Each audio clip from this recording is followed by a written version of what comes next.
സ്കന്ദായ കാർത്തികേയായ പാർവതീനന്ദനായ ച മഹാദേവകുമാരായ സുബ്രഹ്മണ്യായ തേ നമഃ. അഗജാനന പദ്മാർക്കം ഗജാനനമഹർനിശം അനേകദം തം ഭക്താനാം ഏകദം തമുപാസ്മഹേ. ഭൂതനാഥ സദാനന്ദ സർവഭൂതദയാപര രക്ഷ രക്ഷ മഹാബാഹോ ശാസ്ത്രേ തുഭ്യം നമോ നമഃ. സരസ്വതീ നമസ്തുഭ്യം വരദേ കാമരൂപിണി വിദ്യാരംഭം കരിഷ്യാമി സിദ്ധിർഭവതു മേ സദാ. ഗുരുർബ്രഹ്മാ ഗുരുർവിഷ്ണു ഗുരുർദേവോ മഹേശ്വര ഗുരു സാക്ഷാത് പരം ബ്രഹ്മ തസ്മൈ ശ്രീ ഗുരവേ നമഃ. രാമോ രാജമണി സദാ വിജയതേ രാമം രമേശം ഭജേ. രാമേണാഭിഹതാ നിശാചരശമും രാമായ തസ്മൈ നമഃ. രാമാനാസ്തി പരായണം പരതരം രാമസ്യ ദാസോസ്മ്യഹം. രാമേ ചിത്തലയ സദാ ഭവതു മേ ഭോ രാമ മാമുദ്ധര. മനോജവം മാരുതതുല്യവേഗം ജിതേന്ദ്രിയം ബുദ്ധിമതം വരിഷ്ഠം വാതാത്മജം വാനരയൂഥമുഖ്യം ശ്രീരാമദൂതം ശിരസാ നമാമി. സർവത്ര ഗോവിന്ദനാമസങ്കീർത്തനം ഗോവിന്ദ ഗോവിന്ദം. ശ്രീ മഹാഗണപതിയുടെ ഒരു കീർത്തനം ചൊല്ലി നമുക്കത് ആരംഭിക്കാം.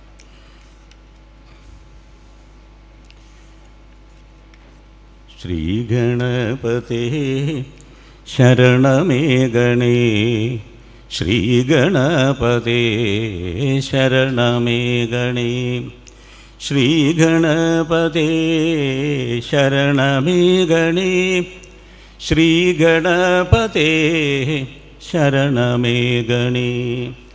വിശദവാസസം വിസ്തൃതോരസം വിമലതേജസം വിദ്ധരാക്ഷസം വിഗതതാമസം വിഷ്ടരാകസം വിപുമുപാസ്മഹേ വിഘ്നനായകം. ശ്രീഗണപതേ ശരണമേ ഗണേ. ശ്രീഗണപതേ ശരണമേ ഗണേ. ശ്രീഗണപതേ ശരണമേ ഗണേ. ശ്രീഗണപതേ ശരണമേ ഗണേ. വിധിഹരിസ്തുതം വിഷ്ടരസ്ഥിതം വിപുലലോചനം വീര്യശാലിനം വികടവിക്രമം വിദ്യയാവൃതം വിപുമുപാസ്മഹേ വിഘ്നനായകം. ശ്രീഗണപതേ ശരണമേ ഗണേ. ശ്രീഗണപതേ ശരണമേ ഗണേ. ശ്രീഗണപതേ ശരണമേ ഗണേ. ശ്രീഗണപതേ ശരണമേ ഗണേ. വിധിഹരിസ്തുതം വിപ്രപൂജിതം വിദുകുലോജ്വലം വിഘ്നനാശനം വിധൃതഭൂഷണം വീതരാഗിണം വിപുമുപാസ്മഹേ വിഘ്നനായകം. ശ്രീഗണപതേ ശരണമേ ഗണേ. ശ്രീഗണപതേ ശരണമേ ഗണേ. ശ്രീഗണപതേ ശരണമേ ഗണേ. ശ്രീഗണപതേ ശരണമേ ഗണേ.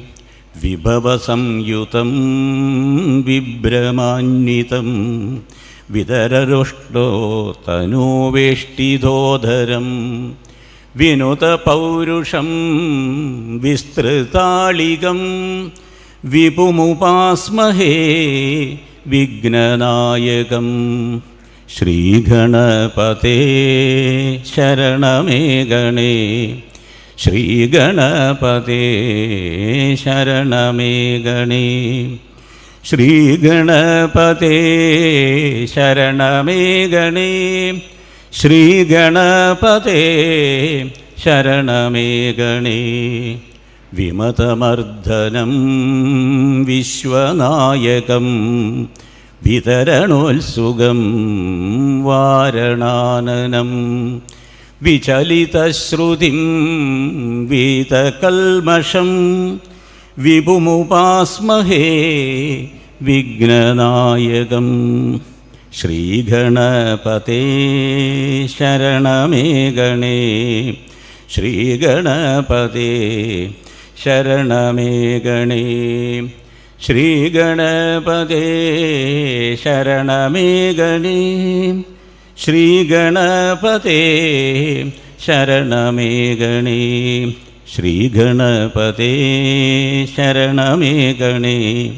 ശ്രീഗണപതേ ശരണമേ ഗണേ. ശ്രീഗണപതേ ശരണമേ ഗണേ. ശ്രീഗണപതേ ശരണമേ ഗണേ. ശ്രീ മഹാഗണപതയേ നമഃ. പ്രാർത്ഥിപ്പു നിൻകടൽ വണിഞ്ഞിവനെന്നുമേവം രൂപം തുതീയമകതാരിൽ വിളങ്ങിടട്ടെ. നിന്നാമമെന്നുമുരിയാടുവതായി വരട്ടെ, കാണായി വരട്ടെ. സതതം തവ പാദയുഗ്മം കാണായി വരട്ടെ. സതതം തവ പാദയുഗ്മം. സർവത്ര ഗോവിന്ദനാമസങ്കീർത്തനം. ഗോവിന്ദ ഗോവിന്ദ. സദസ്സിലുള്ള എല്ലാ ബഹുമാന്യരായിട്ടുള്ള ഭക്തജനങ്ങൾക്കും പ്രത്യേക നമസ്കാരം. ഭാഗവതത്തിൻ്റെ മഹത്തായ അനുഭൂതിയുടെ അനുഭവത്തിൻ്റെ സ്ഥലമായ ഈ മള്ളിയൂർ വെച്ച് ഭഗവാന്റെ അനുഗ്രഹം കൊണ്ട് ഭഗവാനെ പറ്റി ചിന്തിക്കാനുള്ളതായ സന്ദർഭം തന്നതായ ഈ ക്ഷേത്ര ഭാരവാഹികളോട് പ്രത്യേകം നന്ദി രേഖപ്പെടുത്തുന്നു. ഭാഗവതത്തിലെ 6-ാമത്തെ സ്കന്ധത്തിലെ ഭാഗങ്ങളാണ് നമ്മൾ ചർച്ച ചെയ്തു കൊണ്ടുവരുന്നത്. 6-ാമത്തെ സ്കന്ധത്തിൻ്റേതായിട്ടുള്ള ലക്ഷണം അവിടെ പറയുകയുണ്ടായി. ലക്ഷണമായിട്ട് പറഞ്ഞത്, ഓ വ്യക്തികളിലുള്ളതായ കുറവുകളെ, ഭഗവത് ഭക്തന്മാരുള്ളതായ കുറവുകളെ ഭഗവാൻ തന്നെ പരിഹരിക്കണോ. പോഷണം തദനുഗ്രഹ, ഭഗവാന്റേതായ അനുഗ്രഹം ഉണ്ടാവണോ എന്ന് പറഞ്ഞു. അനുവത് ഭവതി അനുഗ്രഹ എന്ന് പറയണു. ഈ അനുഗ്രഹം എന്ന് പറഞ്ഞാൽ ഭഗവാൻ നമ്മളെ പിടിച്ചാൽ എന്ത് സംഭവിക്കും എന്നാണ്. സാധാരണ നമ്മളെ പിടിക്കുന്നത് നമ്മുടേതായ അഹങ്കാരമാണ്. അപ്പോൾ അഹങ്കാരത്തിൻ്റെ പിടിയിൽ നിന്ന് ഭഗവാന്റെ പിടിയിലേക്ക് മാറുന്ന ഒരു വസ്തുതയാണ് ഇവിടെ 6-ാമത്തെ സ്കന്ധത്തിൽ. ഇതിൽ ഭഗവത് ഭക്തനായിരുന്ന വേദത്തിൻ്റെയൊക്കെ ആചാര്യൻ അഭ്യാസം ചെയ്തതായ ജാമിളനെ ഭഗവാൻ ഒരു പ്രത്യേക സന്ദർഭത്തിൽ രക്ഷിച്ചു. ഭഗവത് പദത്തിലേക്ക് എത്തിച്ചേരാനുള്ളതായ മാർഗം നാമജപത്തിൽ കൂടി മഹത്തായ വസ്തുത പറയാനായിട്ട് ജാമിള ഉപാഖ്യാനം ആ ഭാഗം ഇന്നലെ ചർച്ച ചെയ്യപ്പെട്ടു. പിന്നീട് മന്ത്രത്തിൽ കൂടെയും അതുപോലെ ഹോമത്തിൽ കൂടെയുമൊക്കെ ഭഗവാനെ ഉപാസിക്കുന്ന രീതി പറയാനായിക്കൊണ്ട് വൃത്രാസുരവധം എന്ന കഥ പറയുന്നുണ്ട്. തുടങ്ങുന്നതിന് മുമ്പ് അവിടെ പ്രാചേതസ്സുകളുടെ പുത്രനായിട്ടുള്ള, പ്രാചേതസ്സുകൾക്ക് മാരീഷയിൽ ഉണ്ടായ പുത്രനായിട്ടാണ് ദക്ഷൻ്റെ കഥ ഒന്ന് അനുസ്മരിച്ചു.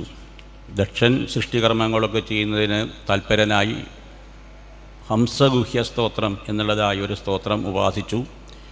ഭഗവാൻ പ്രത്യക്ഷനായി. ഭഗവാൻ ദക്ഷനെ അനുഗ്രഹിച്ചു. ഭഗവാൻ അസിഗ്നിയിൽ പൗത്രന്മാരും മറ്റും ഉണ്ടായിട്ട് തീരും എന്ന് അനുഗ്രഹിച്ചു. എന്ന് മാത്രമല്ല, ഭഗവാൻ അവിടെ എടുത്തു പറഞ്ഞു, ഈ പറഞ്ഞതായിട്ടുള്ള എല്ലാ എൻ്റെ മായയുടേതായ പിടിയിൽ പെട്ട് ഇവിടെ സൃഷ്ടികർമ്മങ്ങൾ വർദ്ധിപ്പിക്കാനായിക്കൊണ്ട് അങ്ങയ്ക്ക് സാധിക്കും എന്ന വസ്തുത. എന്തായാലും ദക്ഷൻ അങ്ങനെ സൃഷ്ടികർമ്മങ്ങൾ ചെയ്യാനായിട്ട് അസിഗ്നിയിൽ അദ്ദേഹത്തിന് ശബളാശ്വരന്മാർ, ഹര്യശ്വന്മാർ 10,000-ഉം 1,000-ഉം പുത്രന്മാരെയൊക്കെ സൃഷ്ടിച്ചു. നാരദ മഹർഷി ആ പുത്രന്മാരെയൊക്കെ സന്യാസമാർഗത്തിലേക്ക് തിരിച്ചു. കാരണം കിം അസത് കർമ്മബി, അസത്തായ, അതായത് വാസനകളുടെ മൂലച്ഛേദം ഇല്ലാതെ ഒരു വ്യക്തിക്ക് ഈ സംസാരത്തിൻ്റെ പിടിയിൽ നിന്ന് രക്ഷയില്ല. അതുകൊണ്ട് ആ മൂലച്ഛേദം ഉണ്ടാവാനായിക്കൊണ്ട് വേണ്ടതായിട്ടുള്ള വാചക്കൂടം എന്നൊക്കെയാണ് ഇവിടെ ഭാഗവതത്തിൽ ആ നാരദ മഹർഷിയുടെ 10 ചോദ്യങ്ങൾക്ക് പേര് പറയുന്നത്. പറഞ്ഞ വസ്തുത, പ്രവൃത്തികൾ, കർമ്മങ്ങൾ നിവൃത്തപരമായിട്ട് തീരണം. പ്രവൃത്തം ച നിവൃത്തം ച സംപ്രവൃത്തം ച എന്നൊക്കെ ഏകാദശ സ്കന്ധത്തിൽ പറയുന്നത്. അതുകൊണ്ട് നിവൃത്തി മാർഗത്തിൽ ഏതിരത്തിൽ എത്തിച്ചേരണം എന്നറിയാതെ കർമ്മം ചെയ്യുന്നത് ശരിയാണോ എന്നാണ് നാരദ മഹർഷി ചോദിച്ചത്. നാരദ മഹർഷിയുടെ ആ മഹത്തായ ഉപദേശത്തെ സ്വീകരിച്ച് ഹര്യശ്വന്മാരും ശബളാശ്വരന്മാരും ഒക്കെ സന്യാസത്തെ സ്വീകരിച്ചു. അവർ സൃഷ്ടികർമ്മങ്ങളിൽ ഏർപ്പെട്ടില്ല. അങ്ങനെ നാരദ മഹർഷിക്ക് ദക്ഷൻ അവിടെ ഒരു പേര് കൊടുത്തു, തന്തുകൃന്ദന എന്ന്. അങ്ങനെ നാരദ മഹർഷിക്ക് പൊതുവെ അറിയപ്പെടാത്തൊരു പേര് കൂടിയുണ്ട്. തന്തുകൃന്ദന എന്ന് പറഞ്ഞു കഴിഞ്ഞു വെച്ചാൽ സന്താപവിച്ഛേദം ചെയ്യുന്നവന്, ഈ സന്താന വിച്ഛേദം ചെയ്യുന്നവന്, സന്താനങ്ങളില്ലാതെ ആവാനുള്ള ഉപദേശം കൊടുക്കുന്നവൻ എന്നൊക്കെ ദക്ഷൻ നാരദ മഹർഷിയെ ആക്ഷേപിച്ചു. നാരദ മഹർഷി എവിടെയും ഒരു ഭാഗത്തിരിക്കാതെ പോട്ടെ എന്ന് ശപിച്ചു. അങ്ങനെയുള്ളതായിട്ടുള്ള ആ ദക്ഷൻ പിന്നീട് 60 പുത്രിമാരെ സൃഷ്ടിച്ചു തൻ്റെ പത്നിയായ ലസിക്കിനിയിൽ. ഈ 60 പുത്രിമാരിൽ പിന്നീട് ഈ ലോകം ഉണ്ടായി, ഈ ഇവിടെയുള്ളതായ പ്രജാധർമ്മം വർദ്ധിച്ചു എന്നാണ്. ഇപ്പോൾ പുത്രിമാരെ സൃഷ്ടിച്ചത്, അതായത് സ്ത്രീ കന്യക എന്നാണ് അവിടെ പറഞ്ഞത്, പുത്രിമാർ എന്ന് ഉദ്ദേശിച്ചതുകൊണ്ട്. നമ്മുടേതായ ബുദ്ധി പ്രകൃതിക്ക് വിധേയമായാൽ അതിന് സ്ത്രീ ഭാവമുണ്ടാവും. അത് സൃഷ്ടികർമ്മങ്ങളിലൊക്കെ ഏർപ്പെടുമെന്നാണ് പറഞ്ഞതിൻ്റെ ചുരുക്കം. എന്തായാലും ആ 60 പുത്രിമാരെ വിവാഹം കഴിച്ചു കൊടുത്തു. അതിലുണ്ടായ സന്താന പരമ്പരയൊക്കെ അവിടെ ഒന്ന് ചുരുക്കി ഭാഗവതത്തിൽ വർണ്ണിക്കുന്നുണ്ട്. അങ്ങനെ പറഞ്ഞു വന്നപ്പോഴാണ് 6ാമത്തെ അധ്യായത്തിൻ്റെ അവസാനത്തിലായിക്കൊണ്ട് രചന എന്ന് പറഞ്ഞതായ അസുര സ്ത്രീയിൽ ത്വഷ്ട്രാവ് എന്ന് പറഞ്ഞതായ ദേവന് വിശ്വരൂപൻ എന്നതായ പുത്രനുണ്ടായി. ആ വിശ്വരൂപനെ ഇന്ദ്രന് തൻ്റെ ഗുരുവായിട്ട് സ്വീകരിക്കേണ്ടി വന്നു. കാരണം ഇന്ദ്രൻ്റെ ഗുരുവായിരുന്ന ബൃഹസ്പതി ഇന്ദ്രനെ വിട്ടുപോയി എന്ന് ശുഗബ്രഹ്മ മഹർഷി പറഞ്ഞു നിർത്തിയപ്പോഴാണ് ചോദ്യം വന്നത്. പരീക്ഷിത രാജാവ് ചോദിച്ചു, എന്തുകൊണ്ട് ഗുരു ഈ ഇന്ദ്രനെ ഉപേക്ഷിച്ചു? ഗുരുവായ ബൃഹസ്പതി ഇന്ദ്രനെ ഉപേക്ഷിക്കാൻ കാരണമെന്ത്? ആ വസ്തുത വ്യക്തമാക്കാനായിക്കൊണ്ടാണ് പിന്നെ വൃത്രാസുര ചരിതം. ഇന്ദ്രത്രിഭുവന ഐശ്വര്യ, ഇന്ദ്രന് ത്രിഭുവനത്തിലുണ്ടായതായ ഐശ്വര്യത്തിൻ്റെ മതം കൊണ്ട് ഗുരുവിനെ മാനിച്ചില്ല എന്നാണ്. മാനിക്കാതിരുന്നത് കൊണ്ട് ബൃഹസ്പതി പെട്ടെന്ന് തന്നെ മറഞ്ഞു. തൻ്റെ ശിഷ്യന് തൻ്റേതായ മഹത്വം മനസ്സിലാവുന്നില്ല, അതുകൊണ്ട് വേറെ വല്ല ഗുരുക്കന്മാർ ഒഴിപ്പിക്കട്ടെ എന്ന് കരുതിയാവാം ബൃഹസ്പതി മറഞ്ഞു. ഗുരുവിനെ നഷ്ടപ്പെട്ടതായ ഇന്ദ്രന് അസുരന്മാരെ ജയിക്കാനുള്ളതായ രീതി നഷ്ടപ്പെട്ടു. അങ്ങനെ അസുരന്മാരാക്രമിച്ചപ്പോഴാണ് ഇന്ദ്രന് ഗുരുവിൻ്റേതായ ആവശ്യം മനസ്സിലായി. അങ്ങനെ ചെന്ന് ബ്രഹ്മാവിനോട് അഭ്യർത്ഥിച്ച് വിശ്വരൂപിനെ ഗുരുവായിട്ട് സ്വീകരിച്ചു. വിശ്വരൂപൻ അവിടെ പറയുന്നുണ്ട്, പൗരോദസ്യം വിഗർഹ്യത. ഈ പറഞ്ഞതായ ഇന്ദ്ര, എന്നെ പോലെയുള്ളതായ എപ്പോഴും പാതകങ്ങൾക്ക് അടിമയായിട്ട് പ്രവർത്തിക്കുന്നതായ വ്യക്തികളുടെ ഗുരുവാവുന്നത് വിഗർഹ്യത, അത് ഗുണകരമല്ല. കാരണം എന്താ? ഒരു ശിഷ്യൻ ചെയ്യുന്ന പാപത്തിൻ്റെ അല്ലെങ്കിൽ തെറ്റിൻ്റെ പകുതി ഫലം അത് ഗുരു അനുഭവിക്കണമെന്നാണ്. അതുകൊണ്ട് ആദ്യമൊക്കെ വിശ്വരൂപൻ അതിനെ എതിർത്തു. എങ്കിലും ബ്രഹ്മാവിൻ്റെ വാക്കുകളാണ് എന്ന് കരുതി പിന്നീട് വിശ്വരൂപൻ ഇന്ദ്രൻ്റെ ഗുരുവിൻ്റെ സ്ഥാനം ഏറ്റെടുത്ത് അങ്ങനെ അസുരന്മാരെ ജയിക്കാനായിക്കൊണ്ട് വിശ്വരൂപൻ കണ്ടതായ മാർഗം മന്ത്രത്തിൻ്റേതായ രീതിയാണ്. കാരണം ഇന്ദ്രന് അസുരന്മാരുമായിട്ട് ഭൗതികമായ ഒരു യുദ്ധത്തിൽ പിടിച്ചു നിൽക്കാനുള്ള കഴിവില്ല. പിന്നെ അസുരന്മാർക്കില്ലാത്തതായ ഒരു കഴിവാണ് മന്ത്രസിദ്ധി. കാരണം അസുരമേതേ അസുര, തൻ്റെ ഇന്ദ്രിയങ്ങളിൽ ലഭിച്ചുകൊണ്ടിരിക്കുന്ന ഒരു വ്യക്തിക്ക് മനസ്സിൻ്റേതായ ശ്രദ്ധ അത് വർദ്ധിപ്പിക്കാനായിട്ട് സാധിക്കില്ല. അതുകൊണ്ട് അത്തരം വ്യക്തികൾക്ക് ഈ മന്ത്രം പൊതുവേ ഗുണകരമായിട്ട് ഉപയോഗപ്രദമായിട്ട് വരാറില്ല. അതുകൊണ്ട് അസുരന്മാർക്ക് മന്ത്രം സിദ്ധിയില്ല. അതുകൊണ്ട് സിദ്ധിയില്ലാത്ത അസുരന്മാരെ മന്ത്രം കൊണ്ട് തോൽപ്പിക്കാം എന്ന് മനസ്സിലാക്കിയ വിശ്വരൂപൻ അവിടെ നാരായണ കവചം എന്നതായ മന്ത്രം ഉപദേശിച്ചു എന്നാണ്. അങ്ങനെ ആ നാരായണ കവച മന്ത്രമൊക്കെ നമുക്കറിയുന്നതാണ് എന്ന് വേണം പറയാൻ. ദൗധാംഗ്രിവാണിരാജമ്യ സപവിത്ര ഉദങ്മുഖ, കൈകാലുകൾ കഴുകി ശുദ്ധി വരുത്തി പിന്നീട് വടക്കോട്ട് നോക്കിയിരുന്ന് പവിത്രം ധരിച്ച് ശബ്ദമടക്കി മനസ്സിനെ ആ മന്ത്രം കഴിയുന്നതുവരെ നാരായണ കവചം എന്നുള്ള മന്ത്രത്തിൽ ശ്രദ്ധിച്ചുകൊണ്ട് ജപിക്കണം. അംഗന്യാസം വേണം. ഇന്ന് കുറേ വസ്തുതകൾ പറഞ്ഞതിൻ്റെ ഉദ്ദേശം മന്ത്രജപത്തിനായിക്കൊണ്ട് മനസ്സിൻ്റേതായിട്ടുള്ള സാന്നിധ്യം വളരെ ആവശ്യമാണ്. അപ്പോൾ ആ മനസ്സിനെ പൂർണ്ണമായിട്ട് മറ്റ് പല കാര്യങ്ങളിലും വ്യാപരിച്ചു കൊണ്ട് നിൽക്കുന്ന മനസ്സിനെ താൻ ചെല്ലുന്ന മന്ത്രത്തിലേക്ക് സമാഹരിച്ച് എടുക്കുക എന്നതാണ് ഈ പറഞ്ഞതായ ചടങ്ങുകളുടെ ഉദ്ദേശം. ജലേഷു മാം രക്ഷതു മത്സ്യമൂർത്തിർ യാദോ ഗണഭ്യോ വരണസ്യ പാശാത്. നാരായണ കവചത്തിൽ പറയുന്നു, ഈ പറഞ്ഞതായ ജലജന്തുക്കളാകുന്നതായ സംസാരത്തിലെ ജലജന്തുക്കളിൽ നിന്നൊക്കെ മത്സ്യമൂർത്തിയായിട്ടുള്ള ഭഗവാൻ എന്നെ രക്ഷിക്കട്ടെ. വാമനമൂർത്തി എന്നെ സ്ഥലത്തിൽ സഞ്ചരിക്കണ സമയത്ത് രക്ഷിക്കട്ടെ. അങ്ങനെ ഒരു വ്യക്തിയുടെ ജീവിതത്തിൽ വന്നേക്കാവുന്ന വിഷമഘട്ടങ്ങളെയൊക്കെ മുൻകൂട്ടി കണ്ട് ആ വിഷമഘട്ടങ്ങളിൽ നിന്നൊക്കെ ആ ഈശ്വരൻ ഇന്നന്ന രൂപത്തിലായിട്ട് രക്ഷിക്കട്ടെ എന്ന് പറയുന്നതാണ്. സർവ ആപദ്യോ എന്ന് പിന്നീട് പറഞ്ഞു. എല്ലാ ആപത്തുകളിൽ നിന്നും ഈ നാരായണ കവച മന്ത്രം നമ്മളെ രക്ഷിക്കും. പുറത്തു നിന്നുള്ള കവചം എന്നതുകൊണ്ട് ഉദ്ദേശിക്കുന്നത് രക്ഷ. പുറത്തു നിന്നുള്ളതായ ശത്രുക്കളിൽ നിന്നും നമ്മളുടെ അകത്തുള്ളതായ കാമക്രോധ മോഹങ്ങളായിട്ടുള്ള ശത്രുക്കളിൽ നിന്നും രക്ഷിക്കാൻ ഈ നാരായണ കവചത്തിന് സാധ്യതയുണ്ട്. അങ്ങനെയുള്ള നാരായണ കവച മന്ത്രം ജപിച്ച് സിദ്ധി വരുത്തി ഇന്ദ്രൻ അസുരന്മാരെ ജയിച്ചു. വിശ്വരൂപൻ യാഗം ചെയ്യുന്ന സമയത്ത് തൻ്റേതായ അമ്മയുടെ ഓർമ്മ ഉണ്ടായി എന്നാണ്. വിശ്വരൂപൻ്റെ അമ്മയാണ് രചന, അസുരസ്ത്രീയാണ്. തൻ്റെ അമ്മ തന്നെ ചെറുപ്പകാലത്തിൽ വേണ്ട രീതിയിൽ വളർത്തിയത് കൊണ്ടാണ് വിശ്വരൂപൻ കരുതി താൻ ഇപ്പോൾ ദേവന്മാരുടെയൊക്കെ ഗുരുവായിട്ടിരിക്കാൻ കാരണമെന്ത് എന്ന് ചോദിച്ചാൽ തൻ്റെ അമ്മയാണ്. അത് വിശ്വരൂപൻ്റെ ഒരു വസ്തുതയല്ല. ഏതൊരു വ്യക്തിയുടെയും ജീവിതത്തിൽ ആ ആദ്യ പാഠങ്ങൾ, ആത്മീയതയുടേതായ പോലെ പാഠങ്ങൾ പോലും ആദ്യമായിട്ട് അനുഭവത്തിൻ്റെ തലത്തിൽ ഉണ്ടാകുന്നത് അമ്മയിൽ നിന്നാണ്. അതുകൊണ്ട് ഒരു അമ്മയ്ക്ക് വലുതായ പ്രാധാന്യമുണ്ട് ഒരു വ്യക്തിയുടെ ജീവിതത്തിൽ. മാതാപിതാ ഗുരു ദൈവം എന്നൊക്കെ പറഞ്ഞു. അപ്പം അതുകൊണ്ട് തൻ്റെ അമ്മയെക്കുറിച്ചുള്ള ചിന്ത വരുമ്പോൾ ആ അമ്മയുടേതായ വർഗത്തിനും ഗുണമുണ്ടാവട്ടെ എന്ന് വിശ്വരൂപൻ കരുതി. ഇതറിഞ്ഞ്, അതായത് അസുരന്മാർക്ക് ഗുണമുണ്ടാവട്ടെ എന്നാണ് വിശ്വരൂപൻ പ്രാർത്ഥിച്ചത് എന്നൊക്കെ ഇന്ദ്രൻ തെറ്റിദ്ധരിച്ചു. ഇന്ദ്രൻ തൻ്റെ ശത്രുക്കളെ ഈ വിശ്വരൂപൻ പ്രോത്സാഹിപ്പിക്കണു എന്നുള്ള നിലയ്ക്ക് വിശ്വരൂപനെ വധിക്കാനായിട്ട് പരിശ്രമിച്ചു എന്നാണ്. ഇന്ദ്രൻ്റെ വെട്ടുകൊണ്ടെങ്കിലും വിശ്വരൂപൻ മന്ത്രസിദ്ധിയുള്ളതുകൊണ്ട് വിശ്വരൂപൻ്റേതായ ജീവൻ 3 പക്ഷികളായിട്ട് പറന്നുപോയി.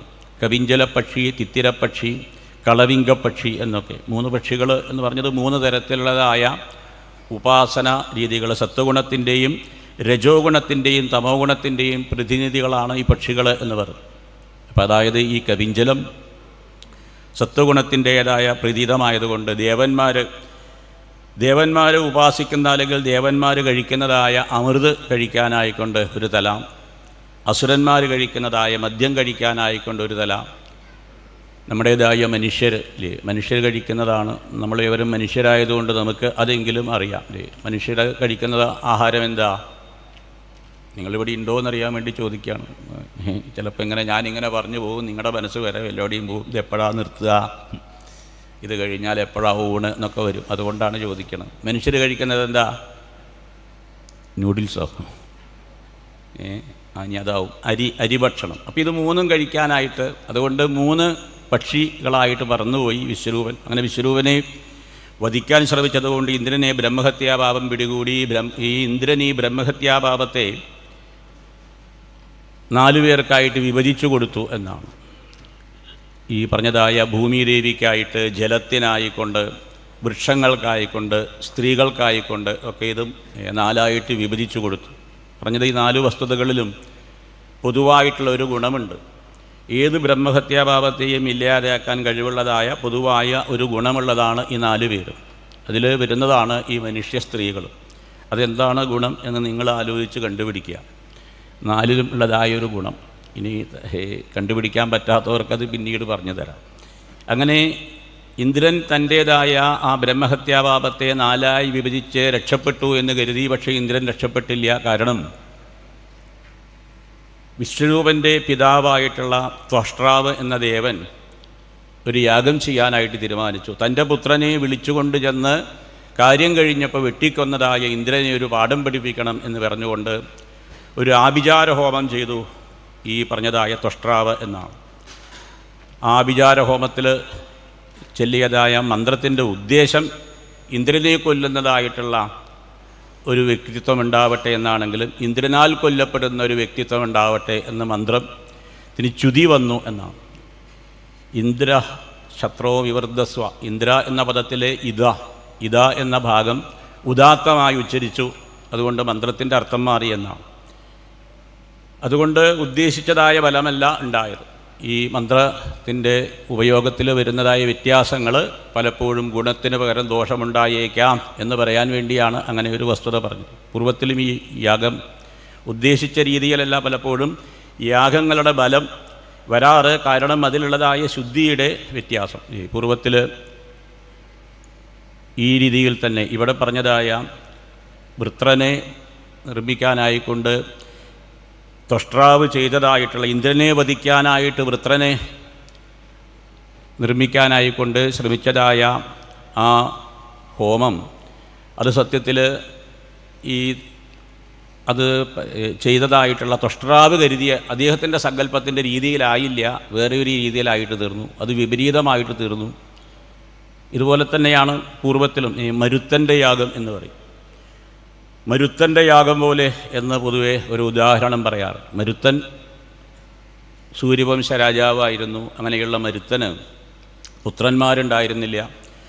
മരുത്തൻ യാഗം ചെയ്തു ഒരു പുത്രനുണ്ടാവണമെന്ന് പറഞ്ഞ് അവസാനം ഭഗവാൻ പ്രത്യക്ഷമായ സമയത്ത് മരുത്തൻ്റെ മനസ്സിൽ അശുദ്ധി വന്നു. മരുത്തൻ ഒരു പുത്രനും സ്വർണവും വേണം എന്നായി ഭഗവാനോട്.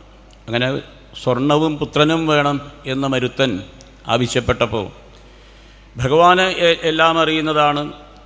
മരുത്തൻ സങ്കല്പമെടുത്തത് പുത്രനുണ്ടാവാനാണ്. പക്ഷേ തന്നെ കണ്ടപ്പോൾ ആ സങ്കല്പത്തിൽ വ്യത്യാസം വരുത്തി എന്നറിഞ്ഞതായ ഭഗവാനും രണ്ടും കൂടി ഒന്നിച്ചു കൊടുത്തു എന്നാണ്. ഒരു പുത്രനുമുണ്ടാവും സ്വർണവുമുണ്ടാവും എന്ന് ഭഗവാൻ അനുഗ്രഹിച്ചു. അങ്ങനെ ഈ മരുത്തന് ഒരു പുത്രനുണ്ടായി. ഈ പുത്രനൊരു പ്രത്യേകതയുണ്ടായി എന്നാണ്. പുത്രനുണ്ടായതായ പ്രത്യേകതയാണ് ഈ പുത്രൻ തുപ്പുന്നതൊക്കെ സ്വർണമാവും എന്നാണ്. ഈ ഭൂമിയിലെല്ലാം തന്നെ ഭൂമി തുപ്പുക എന്നല്ലേ പറയുക. ഇവിടെ വേറെ വല്ല പേരുണ്ടോ? സ്പിറ്റിംഗ് എന്നൊക്കെ പറഞ്ഞാൽ ഇപ്പോൾ ആൾക്കാർ അഷ്ടീവനം എന്നാണ് സംസ്കൃതത്തിൽ. പല്ല് വെച്ച ആളുകൾ പറയാൻ നോക്കണ്ട. ഈ സംസ്കൃതത്തിലെ ചില പദങ്ങളൊക്കെ ഉറപ്പിക്കാൻ നിൽക്കുമ്പോൾ വെച്ച പല്ല് പോവും പ്രായമാവുമ്പോൾ. അപ്പോൾ അതുകൊണ്ട് സ്വർണഷ്ടീവൻ എന്നാണ് പേര്. മരുത്തൻ്റെ പുത്രന് സ്വർണഷ്ടീവൻ എന്ന് പേരിട്ടു. ഈ പുത്രൻ തുപ്പുന്നതൊക്കെ സ്വർണമാവും എന്നാണ്. അതോടുകൂടി ഈ മരുത്തൻ വലിയ ധനികനായി ധാരാളം സ്വർണമുണ്ടായി. ഇതറിഞ്ഞു മരുത്തൻ്റെ രാജ്യത്തിലെ തസ്കരന്മാർ ഈ പുത്രനെ പിടിച്ചു കൊണ്ടുപോയി. തുപ്പുന്ന സമയത്ത് സ്വർണം വരുന്നുണ്ടെങ്കിൽ അത് വയറ്റിൽ നിന്ന് വരുന്നതാവും എന്ന് കരുതി ഈ തസ്കരന്മാർ ആ കുട്ടിയുടെ വയറ് കീറി. അതോടുകൂടി ആ കുട്ടി മരിച്ചു. ഈ സ്വർണഷ്ടീവൻ എന്നുള്ള പുത്രൻ മരിച്ചതോടുകൂടി മരുത്തന് ദുഃഖമായി, വിഷമമായി. കാരണം ഒരു പുത്രന് വേണ്ടി കൊതിച്ചാണ് താൻ ഇത്രയുമൊക്കെ യാഗം ചെയ്തത്, കഷ്ടപ്പെട്ടത്. ഇപ്പോൾ ആ പുത്രനില്ല എന്ന് മാത്രമല്ല, സ്വർണം കാണുമ്പോഴൊക്കെ ഈ മരുത്തന് എന്തെന്നില്ലാത്തതായിട്ടുള്ള വിഷമമായി, ദുഃഖമായി, ഒരു ഭ്രാന്തൻ്റെ രീതിയിലായിട്ട് തീർന്നു ഈ മരുത്തൻ. തൻ്റെ പുത്രദുഃഖം മാറാൻ എന്ത് മാർഗം എന്ന് ചിന്തിച്ചുകൊണ്ട് നാരദ മഹർഷിയെ ചെന്ന് കണ്ടു. നാരദ മഹർഷി പറഞ്ഞു, ഈ മനസ്സിൻ്റേതായ ഏതൊരു മനസ്സിൻ്റേതായ ദുഃഖത്തിനും കാരണം അത് മനസ്സിൻ്റെ ഒരു പ്രത്യേക ശൈലി ഉള്ള പ്രവർത്തന രീതിയാണ്. മനസ്സിൻ്റെ രീതിയാണ് സുഖദുഃഖങ്ങൾ. ആധുനികമായിട്ടൊക്കെ മനോരോഗത്തിന് ചികിത്സിക്കുന്ന സൈക്കാട്രിസ്റ്റുമാരത് തന്നെയാണ് പറയുന്നത്. Where there is delight there is depression എന്നൊക്കെ അവർ പറഞ്ഞു. പൂർവ്വത്തിൽ ഭാഗവതത്തിലും അത് തന്നെ പറഞ്ഞു. ഈ സുഖ ദുഃഖങ്ങൾ ദ്വന്ദ്ങ്ങളാണ്. സുഖത്തിന് താല്പര്യമുള്ള മനസ്സിൽ ദുഃഖത്തിൻ്റേതായ രീതിയും വന്ന് ഭവിക്കും. അപ്പോൾ ദുഃഖം പുറത്തുനിന്ന് വരുന്നൊരു വസ്തുതയല്ല, മനസ്സിൻ്റെ അതാത് സമയങ്ങളിലുണ്ടാവുന്നതായ മാറ്റമാണ്. ഒരു വ്യക്തിയുടെ മനസ്സിൻ്റെ മാറ്റമാണ് ദുഃഖത്തിന് കാരണം. മനസ്സിൻ്റെ ചാഞ്ചല്യമാണ് ദുഃഖത്തിന് കാരണം. പുറത്തുള്ളൊരു വസ്തുതയോ, ആളുകളോ കാര്യമോ അല്ല. പക്ഷെ പൊതുവേ നമുക്ക് ദുഃഖം വരുമ്പോൾ അത് പുറത്തുനിന്ന് വന്നതാണ്, ഇന്ന ആൾ കാരണമാണ് എന്നൊക്കെ പറഞ്ഞ് രക്ഷപ്പെടും. പക്ഷെ അതല്ല, ഈ മനസ്സിൻ്റെ ഒരു മനുഷ്യൻ്റെ മനസ്സിലുള്ളതായ ഒരു പ്രത്യേക പ്രവർത്തന ശൈലിയാണ് ഈ സുഖദുഃഖങ്ങൾ. അപ്പോൾ ആ സുഖദുഃഖങ്ങളിൽ നിന്ന് മനസ്സിനെ അത്യന്ത ഉപരിതിറിയത്ര ദുഃഖസ്ഥജ സുഖസ്ഥജ, അതിൽ നിന്ന് മനസ്സിനെ മാറ്റാനുള്ള പരിശ്രമം തുടർച്ചയായിട്ട് അതിനുള്ളൊരു മാർഗ്ഗമാണ് നാരദ മഹർഷി പറഞ്ഞു ഈശ്വരവചനം. നമ്മൾ എന്തിനാണ് ഭഗവാനെ ഭജിക്കുന്നത് എന്ന് ചോദിച്ചാൽ നമ്മുടെ ഈ മനസ്സിൻ്റെ ഈ സ്വഭാവം, ദുഃഖം അനുഭവിക്കാനുള്ളതായ മനസ്സിൻ്റെ രീതി അത് മാറിക്കിട്ടും. അപ്പം അതുകൊണ്ട് നാരദ മഹർഷി പറഞ്ഞു, മരുത്ത അങ്ങയുടെ തീവ്രമായ പുത്രദുഃഖം ഒഴിവാകണമെങ്കിൽ അങ്ങ് തുടർച്ചയായിട്ട് യാഗങ്ങൾ ചെയ്യും. യാഗങ്ങൾക്കൊക്കെ ധാരാളം സ്വർണവും വെള്ളിയും ഉപയോഗിക്കണം. ആ കാലഘട്ടങ്ങളിലൊക്കെ അങ്ങനെയാണ്. സ്വർണ്ണപുഷ്പം സമർപ്പയാമി എന്ന് യാഗത്തിൽ ചൊല്ലി, ഇത് ഹോമിക്കുന്നത് സ്വർണം കൊണ്ടുള്ള പുഷ്പം തന്നെയാണ്. അപ്പം അതുകൊണ്ട് അങ്ങക്ക് യാഗങ്ങളിൽ സംബന്ധിക്കുന്ന സമയത്ത് ആ യാഗസ്ഥലത്ത് ചെന്നിരിക്കുമ്പോൾ അങ്ങയുടെ മനസ്സിലെ ഈ ദുഃഖത്തിൻ്റേതായ ഭാവം കാലക്രമേണ ഇല്ലാതെയാവും. ഇതാ നമ്മൾ സത്സംഗത്തിന് വരണു, സപ്താഹത്തിന് വരണു ഒക്കെ നമ്മുടെ അനുഭവം എന്താ? അനുഭവം അതിന് പ്രത്യേക കാരണമല്ല. സപ്താഹ വേദിയിൽ സ്ഥലത്തിൽ കുറച്ച് സമയം ചെന്നിരുന്നു കഴിഞ്ഞാൽ നമ്മുടെ മനസ്സിൻ്റെ ദുഃഖത്തിലേക്ക് പോകുന്നതായ അതിൻ്റെ ശൈലി, അതിൻ്റെ രീതി തൽക്കാലത്തേക്കെങ്കിലും മാറും. ഇത് അറിഞ്ഞു ചെയ്യുന്ന ആൾക്ക് എപ്പോഴും ദുഃഖത്തിൽ നിന്ന് മാറി നിൽക്കാം. ഈ സപ്താഹത്തിന് ചെന്നാൽ എന്ത് കിട്ടും എന്ന് ചോദിച്ചാൽ ദുഃഖഹാനി സുഖാവാപ്തി എന്നൊക്കെ പറഞ്ഞതുകൊണ്ട് ഭാഗവതം നമുക്ക് പ്രദാനം ചെയ്യുന്നത് അതാണ്. ഭാഗവതത്തെ ആരാണോ ആശ്രയിക്കുന്നത് അവരുടെ മനസ്സ് ഈ ദുഃഖമുണ്ടാവുന്ന ആ ഒരു പ്രക്രിയയിൽ നിന്ന്, from that process it get relieved, അത് ഇനി മാറാനുള്ള വസ്തുത ഈ ഗ്രന്ഥത്തിൽ അതിലധിഷ്ഠിതമാണ്. ഇതിനെ ആശ്രയിക്കുകയേ വേണ്ടൂ. ഇത് ഒരു പഴയ തത്വം എന്ന നിലയ്ക്കല്ല. ഈ ഭാഗവതം ക്ലാസ്സൊക്കെ എടുക്കുന്നത് കൊണ്ട് ഓൺലൈനൊക്കെ ആയിട്ട് 1000-ലധികം വിദ്യാർത്ഥികളൊക്കെ ഉള്ളതുകൊണ്ട് അവരുടെ ഒരു അനുഭവത്തിൻ്റെ തലത്തിൽ പറയുന്നതാണ്. അതുകൊണ്ട് ആരാണോ ഭാഗവതത്തെ ആശ്രയിക്കുന്നത് അവർക്ക് ചുറ്റുപാടുകളല്ല, അവരുടെ മനസ്സിൽ ദുഃഖം ബാധിക്കാത്ത രീതി, മനസ്സിന് അങ്ങനെ ഒരു കഴിവുണ്ടാവും എന്നാണ്. അല്ലാതെ ചുറ്റുപാടിൽ വിഷമങ്ങളുണ്ടാവില്ല, ദോഷങ്ങളുണ്ടാവില്ല എന്നല്ല. കർമ്മത്തിനനുസരിച്ച് അതൊക്കെ ഉണ്ടാവും, പക്ഷേ ആ വ്യക്തി അത് ബാധിക്കില്ല. അപ്പം അതുകൊണ്ടാണ് ഇവിടെ നാരദ മഹർഷി പറഞ്ഞു, മരുത്ത അതുകൊണ്ട് അങ്ങ് യാഗം ചെയ്യണ സമയത്ത്, യാഗസ്ഥലത്ത് ചെന്ന് അവിടെ ഇരിക്കുന്ന സമയത്ത് അവിടെയുള്ളതായ ദ സോ കാൾഡ് വൈബ്രേഷൻ, അവിടെയുള്ളതായ പ്രസരണം അങ്ങയുടെ മനസ്സിൻ്റെ ഈ ദുഃഖത്തിലേക്ക് പോകുന്ന രീതിയെ മാറ്റും. അതുകൊണ്ട് അങ്ങ് ഈ യാഗങ്ങളിൽ സംബന്ധിക്കൂ എന്ന് മാത്രമല്ല, ധാരാളം സ്വർണ്ണമൊക്കെ അതിന് കൊണ്ടുപോയി ചിലവഴിക്കൂ. ബാക്കിയുള്ള സ്വർണം അങ്ങ് തിരിച്ചു കൊണ്ടുവരരുത്. അങ്ങനെയപ്പോൾ എന്തുണ്ടാകും? സ്വർണവും ഒരു കാലം കഴിയുന്ന സമയത്ത് അങ്ങയുടെ സ്വർണ്ണം ധാരാളം ഉണ്ട്, അത് കാണുമ്പോൾ മകൻ്റെ ഓർമ്മ വരണു എന്നുള്ള ഭാവം ഇല്ലാതെയാവും. കാരണം സ്വർണം മുഴുവൻ അങ്ങയ്ക്ക് യാഗസ്ഥലത്ത് വിതരണം ചെയ്ത് ഇല്ലാതെയാക്കാം. അതിനിടയ്ക്ക് അങ്ങയുടെ ഈ ദുഃഖത്തിലേക്ക് പോകുന്ന മനസ്സിൻ്റെ രീതി ഇല്ലാതെയാവും.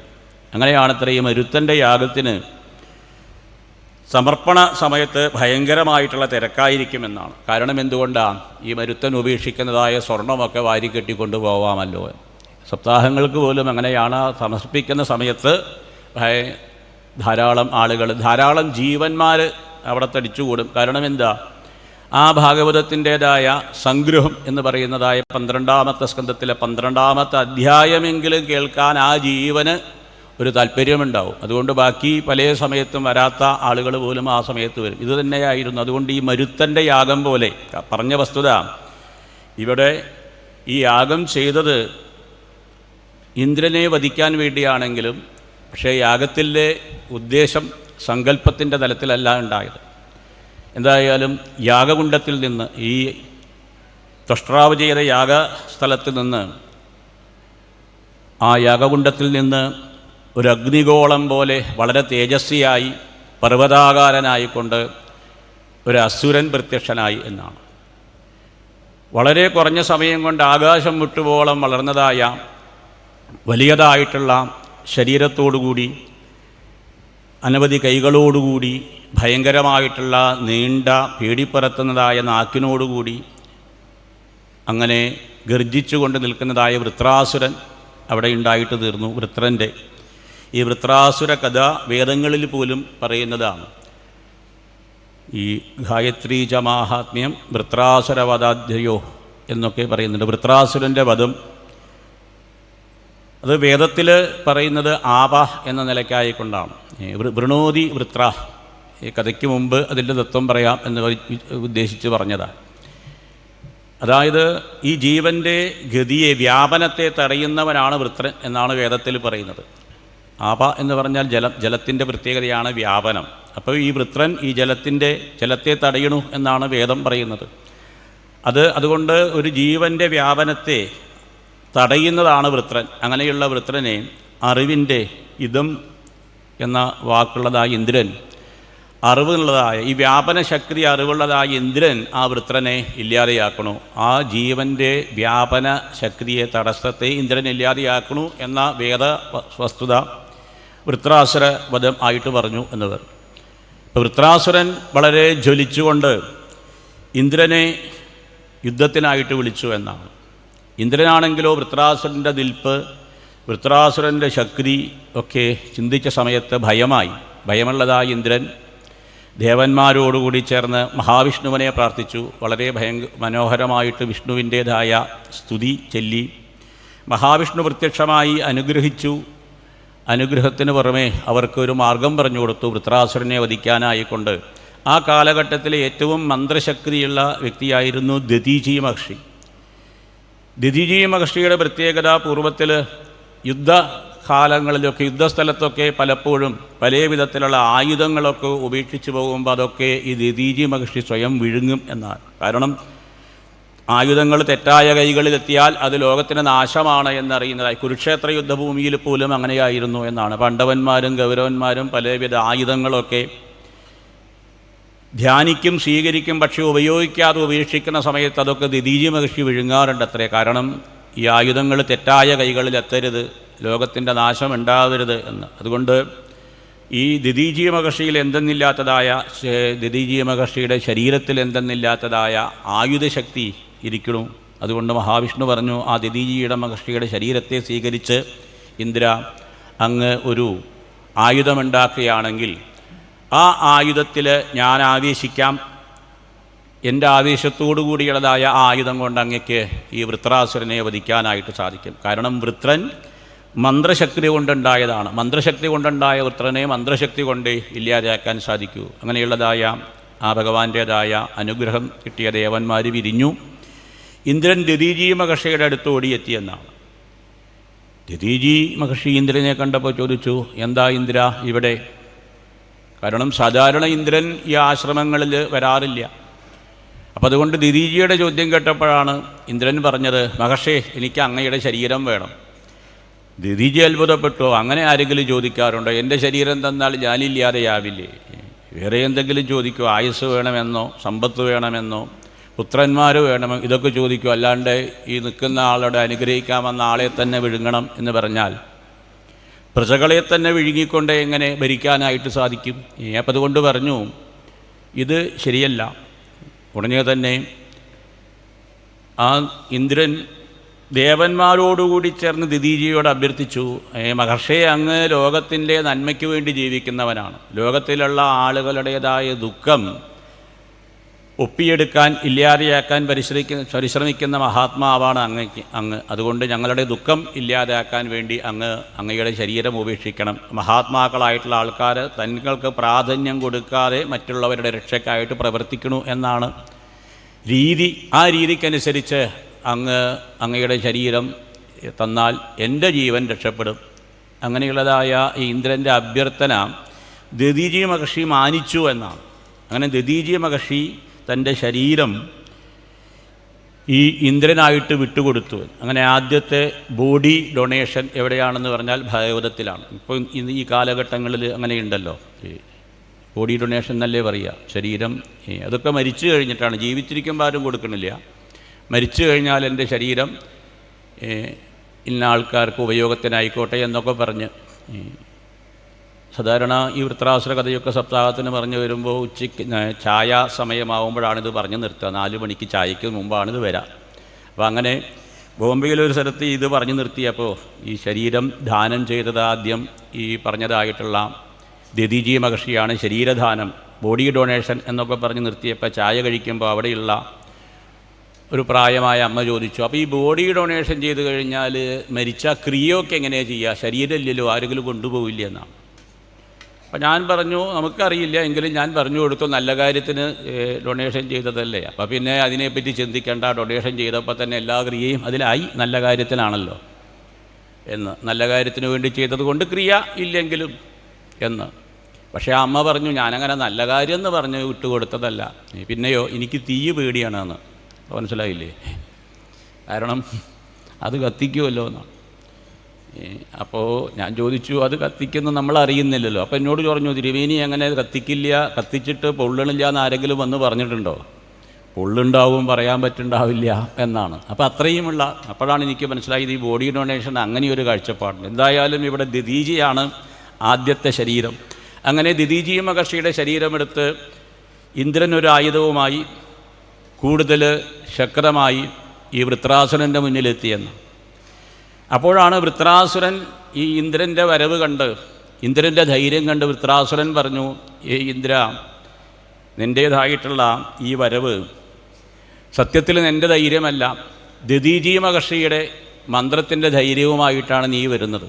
അതുകൊണ്ട് ആ ദിദീജി മഹർഷിയുടെ മന്ത്രശക്തിയുള്ളതായ ആയുധം കൊണ്ട് എന്നെ കൊല്ലാൻ നിനക്ക് സാധിക്കും എന്ന് എനിക്കറിയാം. എൻ്റേതായ ജീവൻ ഞാനിവിടെ ഉപേക്ഷിക്കാനായിട്ട് പോവുകയാണ് എന്നും എനിക്കറിയാം. എങ്കിലും ഭക്തനായി എനിക്ക് ഈ പറഞ്ഞതായിട്ടുള്ള ഈ ശരീരം, ഈ അസുരൻ്റെ ശരീരം ഈശ്വരവചനത്തിന് വിരോധമായതുകൊണ്ട് എനിക്ക് മരിക്കാൻ സന്തോഷമേയുള്ളൂ. നിനക്കായിക്കൊണ്ട് ആ ദിദീജി മഹർഷിയുടെ ശക്തിയുള്ളതായ വിഷ്ണുവിൻ്റെ സാന്നിധ്യമുള്ളതായ വജ്രായുധത്തിന് ഞാൻ കീഴ്പ്പെടാൻ തയ്യാറാണ്. അതുകൊണ്ട് നിനക്ക് എന്നെ വെട്ടിക്കൊല്ലാം.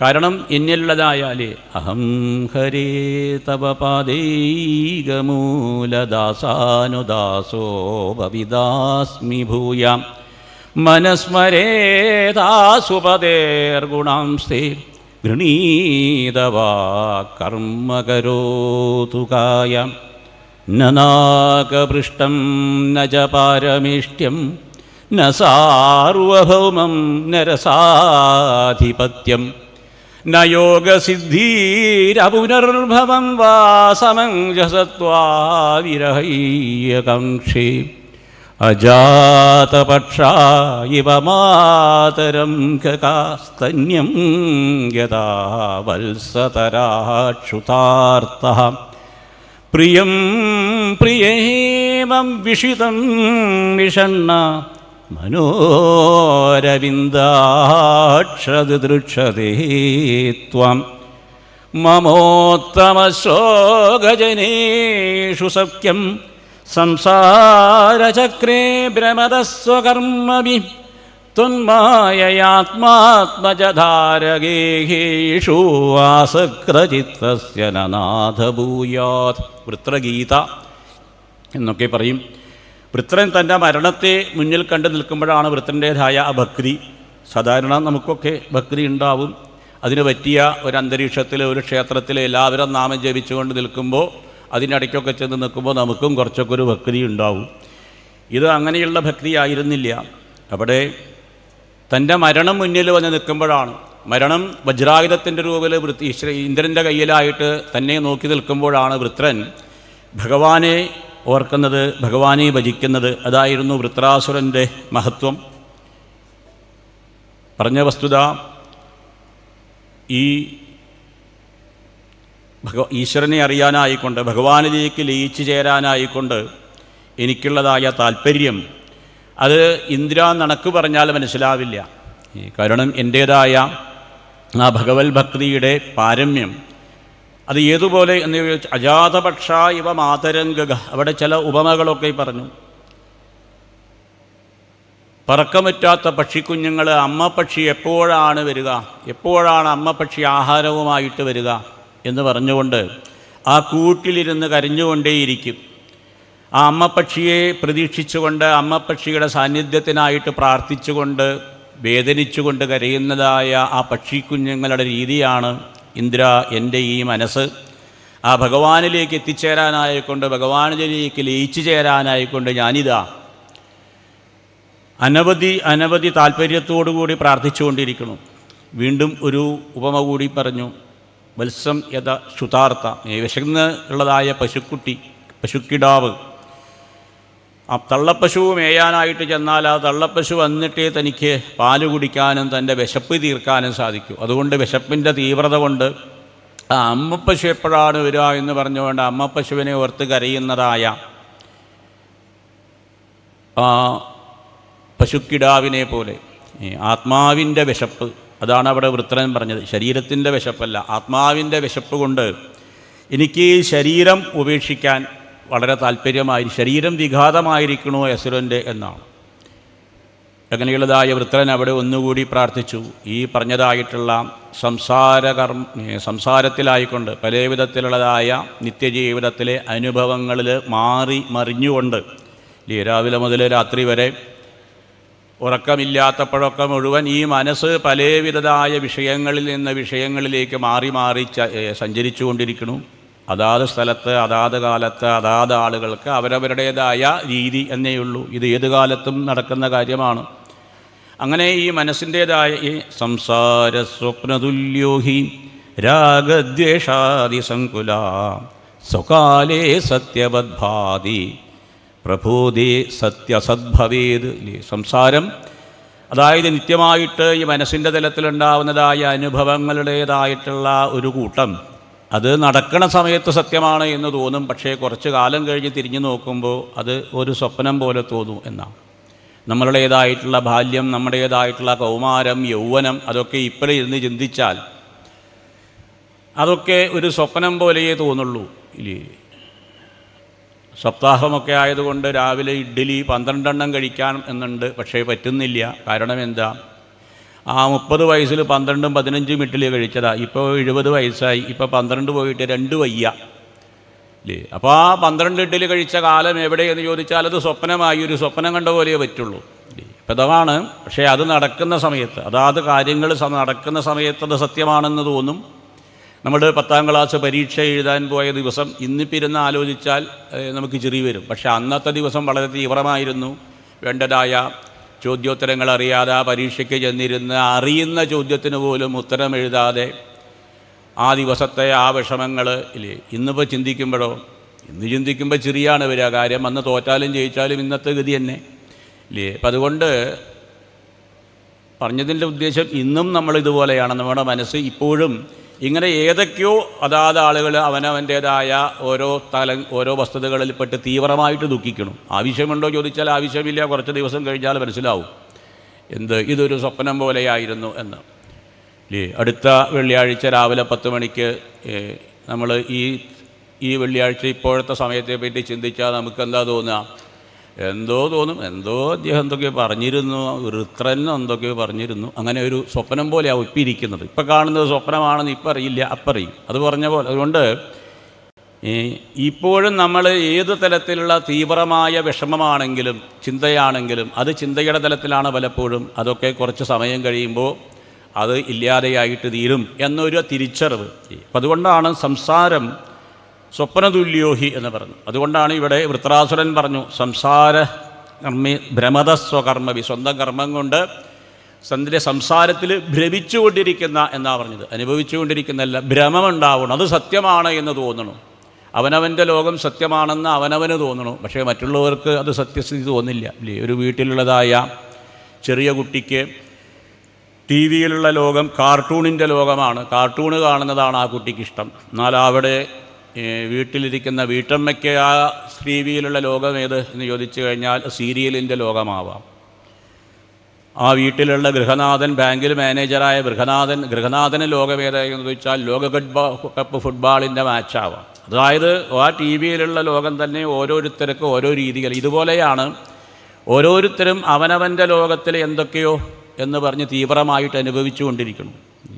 അങ്ങനെയുള്ളതായ സംസാരചക്രേ ഭ്രമതസ്വകർമ്മവി അത് ഏതൊക്കെ എന്നൊക്കെ വൃത്രൻ്റെ തലത്തിലൊന്ന് പറഞ്ഞു.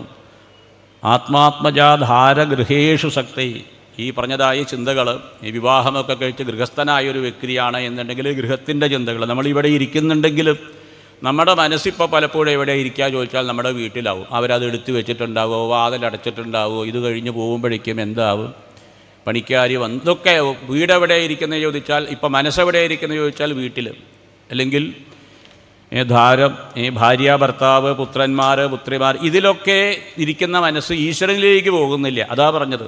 ഈ മനസ്സുകളുടെ പ്രത്യേകത എന്താ വെച്ചാൽ ഇത്തരം വ്യക്തിബന്ധങ്ങളിൽ, വസ്തുക്കളിലായിട്ട് ആ മനസ്സ് നിൽക്കണു. ആ മനസ്സിന് സത്യവസ്തുവായി ഈശ്വരനിലേക്ക് പോകാനായിട്ട് സാധിക്കുന്നില്ല, കഴിയുന്നില്ല. അങ്ങനെയുള്ള ആളുകളുമായിട്ട് എനിക്കെന്ത് ഉണ്ടാവരുത്, എനിക്ക് ബന്ധമുണ്ടാവരുത് എന്നാണ് വൃത്രൻ പറയുന്നത്. വൃത്രാസുരൻ നമ്മളെ പോലെയുള്ള ആളുകളെയൊക്കെ കാണുമ്പോൾ എന്താ പറയുന്നത്, ഇവരെൻ്റെ അടുത്ത് വരണ്ട എന്നാണ് പറയുന്നത്. പിന്നെ ആര് വേണം? മമ ഉത്തമ ശ്ലോകജനേഷു സഖ്യം, എനിക്ക് ഉത്തമൻ ശ്ലോകനായിട്ടുള്ള ഭഗവാന്റേതായിട്ടുള്ള ഭഗവാന്റെ ഭക്തിയിൽ മനസ്സിലേച്ചു നിൽക്കുന്ന മഹാത്മാക്കളുടെ സാന്നിധ്യത്തിൽ, ആ സാന്നിധ്യത്തിൽ നമ്മുടെ മനസ്സ് പോലും നമ്മളറിയാതെ ആ തലത്തിലേക്ക് എത്തിച്ചേരും.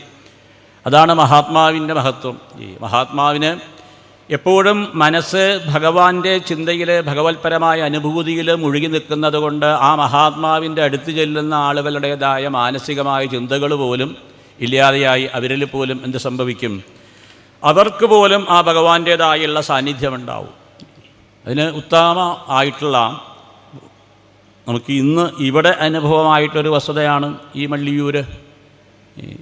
അദ്ദേഹത്തിൻ്റെ തിരുമേനി ഭാഗവത പരമഹംസം എന്നൊക്കെ അറിയപ്പെട്ടിരുന്നതായ മള്ളിയൂർ തിരുമേനിയുടെ സാന്നിധ്യം, അദ്ദേഹത്തിൻ്റെ മനസ്സിൻ്റേതായ ആ ഭക്തിയുടെ തീവ്രതയാണ് ഇപ്പോൾ നമ്മൾ ഇവിടെ ഏവരും വന്നിരിക്കണു. അതിന് കാരണം എന്താണെന്ന് ചോദിച്ചാൽ, ഒരു കാലത്ത് അദ്ദേഹത്തിൽ ഉണ്ടായിരുന്നതായ, അദ്ദേഹം ജീവിച്ചിരുന്ന കാലത്ത് അദ്ദേഹത്തിൽ പ്രസരിച്ചിരുന്നതായ നമുക്ക് അനുഭവവേദ്യമായിരുന്ന ഭക്തിയുടെ സാന്ദ്രത, ഭക്തിയുടെ തീവ്രതയാണ്. ഒരു വ്യക്തിയുടെ മനസ്സിൻ്റെ ഭക്തിയുടെ തീവ്രതയുടെ ഭൗതികമായിട്ടുള്ള ആവിഷ്കരണത്തിലാണ് നമ്മളിപ്പോൾ ഇരിക്കുന്നത്. അപ്പോൾ ഭഗവാന്റെ ഭക്തിക്ക്, ഭാഗവത ഭക്തിയിൽ മഹത്വമുണ്ടോ എന്ന് ചോദിച്ചാൽ ഇവിടെ ഇരുന്നു കൊണ്ട് അങ്ങനെ ചോദിക്കരുത്. കാരണം അതിൻ്റെ ഉത്തമമായ അനുഭൂതിയുള്ള, ഇത്രയും നഗരത്തിൽ നിന്നൊക്കെ അകന്ന ഒരു ഗ്രാമമായ സ്ഥലത്ത് അനവധി ആളുകൾക്ക് ഒത്തുചേർന്ന് ഭഗവത് കഥകൾ കേൾക്കാനും അതിനായിക്കൊണ്ട് അനവധി ഭാഗവതോത്തമന്മാരെ ഇവിടെ എത്തിച്ചേരാനും ഒക്കെ സാധ്യമായത് അദ്ദേഹത്തിൻ്റെ മനസ്സിലുള്ളതായ ഭക്തിയായിരുന്നു. അപ്പം അതുകൊണ്ടാണ് മഹാത്മാക്കളുടെ സാന്നിധ്യം. അതുകൊണ്ട് അവിടെ പറഞ്ഞു, ഈ പറഞ്ഞതായ സത്സംഗത്തിൻ്റെ മാഹാത്മ്യം.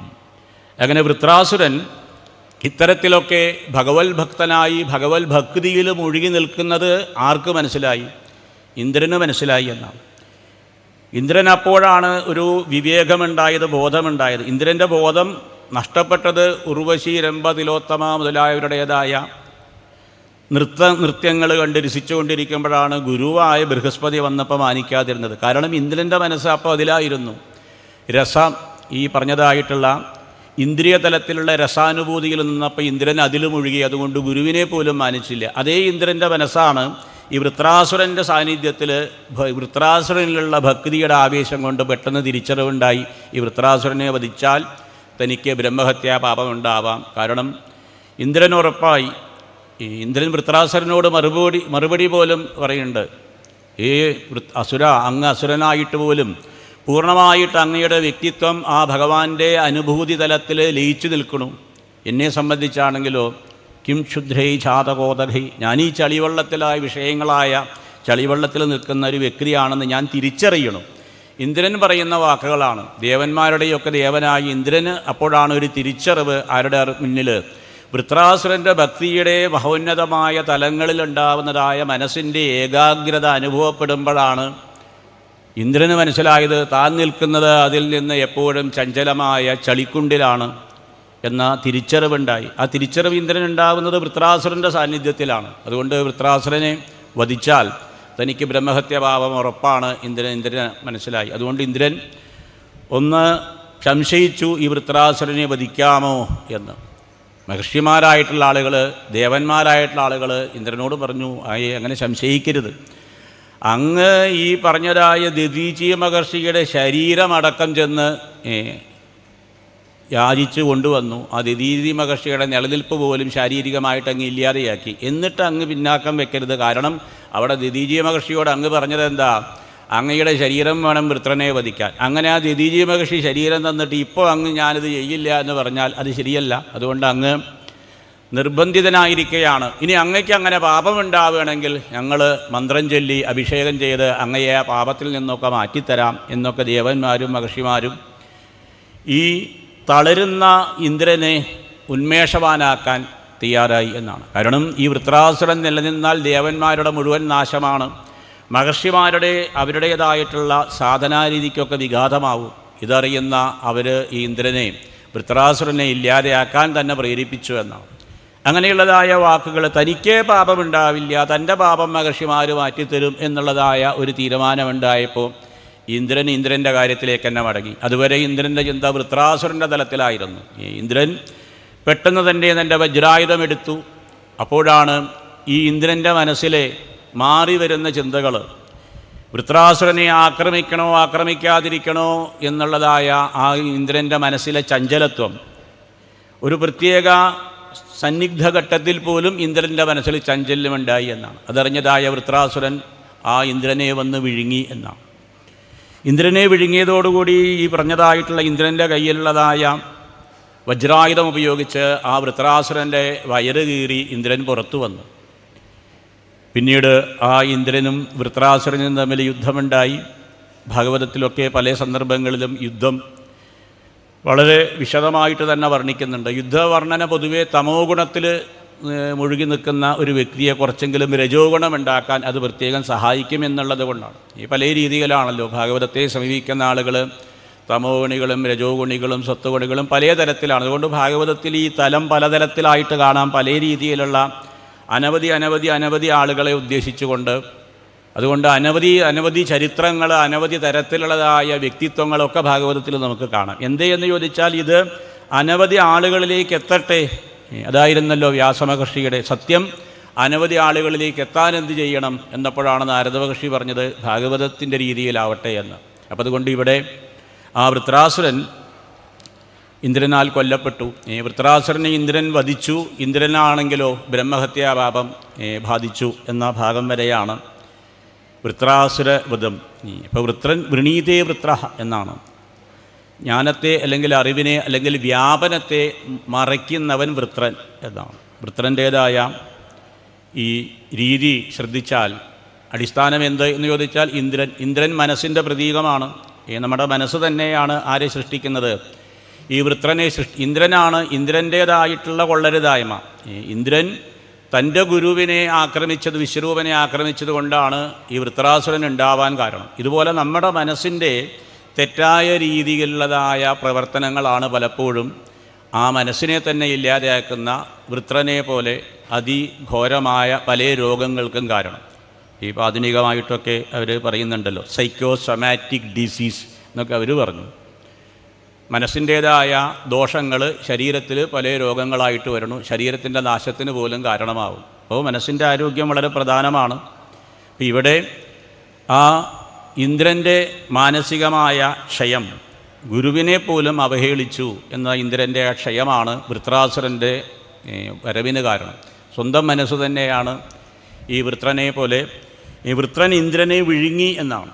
വിഴുങ്ങുക എന്ന് പറഞ്ഞാൽ നമ്മളെ മനസ്സിൻ്റെ പ്രവർത്തനം, അതിലുണ്ടാവുന്ന ഭയം നമ്മളെ തന്നെ ഇല്ലാതെയാക്കണം.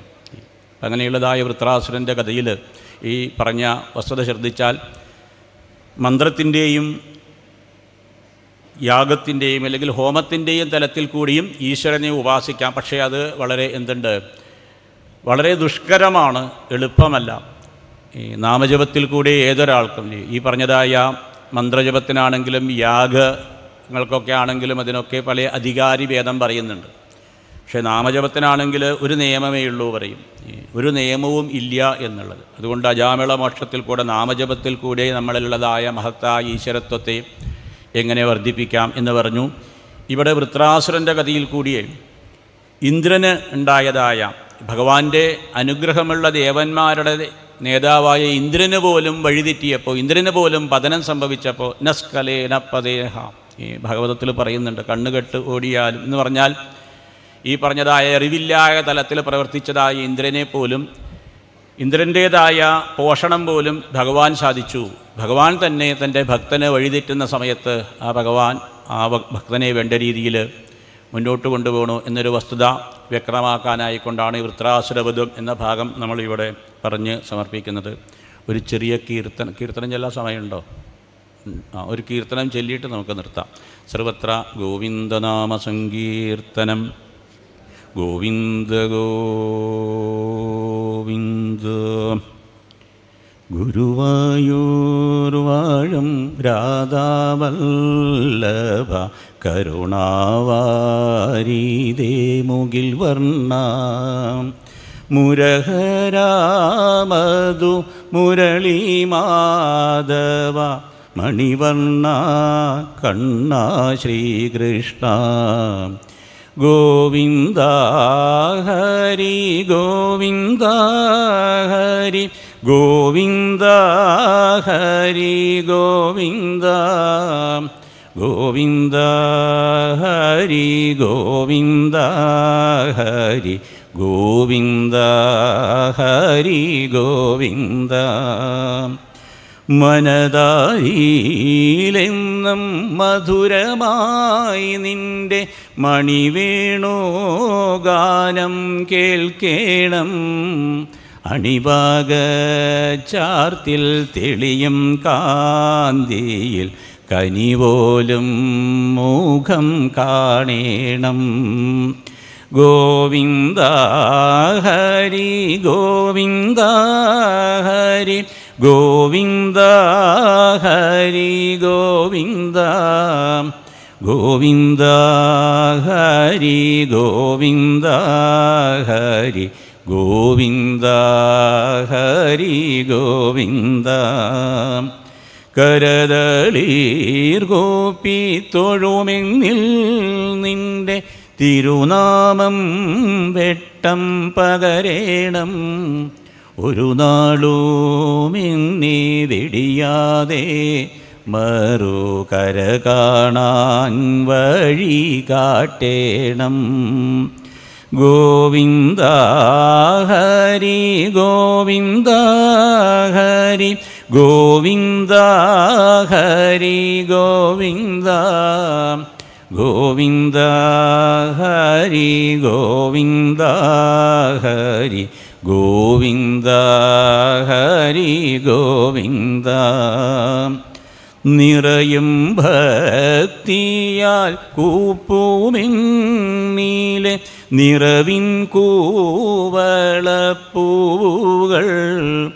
നീലക്കാർ വർണ്ണ നിന്റെ ശോഭതൻ നീലിമ പൂണ്ടു നിൽക്കേണം ഗോവിന്ദ ഹരി ഗോവിന്ദ ഹരി ഗോവിന്ദ ഹരി ഗോവിന്ദ ഗോവിന്ദ ഹരി ഗോവിന്ദ ഹരി ഗോവിന്ദ ഹരി ഗോവിന്ദ മൂടിയിൽ കെട്ടും കൂന്തലീലെൻ്റെ മാനസം പീലിയാകേണം മാറിലേ വനമാലയിലൊരു മാതളമലരാക്കേണം ഗോവിന്ദ ഹരി ഗോവിന്ദ ഹരി ഗോവിന്ദ ഹരി ഗോവിന്ദ ഗോവിന്ദ ഹരി ഗോവിന്ദ ഹരി ഗോവിന്ദ ഹരി ഗോവിന്ദ കാൽച്ചിലമ്പുകൾ ചൊല്ലും വേദങ്ങൾ കേൾക്കുവാൻ ഭാഗ്യമേകേണം കരുളി വർണ്ണ പാദപത്മങ്ങൾ കാണുവാൻ വരം നൽകേണം ഗോവിന്ദ ഹരി ഗോവിന്ദ ഹരി ഗോവിന്ദ ഹരി ഗോവിന്ദ ഗോവിന്ദ ഹരി ഗോവിന്ദ ഹരി ഗോവിന്ദ ഹരി ഗോവിന്ദ സർവത്ര ഗോവിന്ദനാമസങ്കീർത്തനം ഗോവിന്ദ ഗോവിന്ദ. അങ്ങനെ മള്ളിയൂർ ഗണപതിയുടെയും അതുപോലെ തന്നെ തിരുമേനിമാരുടെയും പ്രത്യേകിച്ച് വര്യനായിട്ടുള്ള ശ്രീമാൻ കൃഷ്ണൻ തിരുമേനിയുടെയും പാദങ്ങളിൽ നമസ്കരിച്ചുകൊണ്ട് ഈ ഭാഗം നമ്മൾ സമർപ്പിക്കണം. ഹരി ഓം.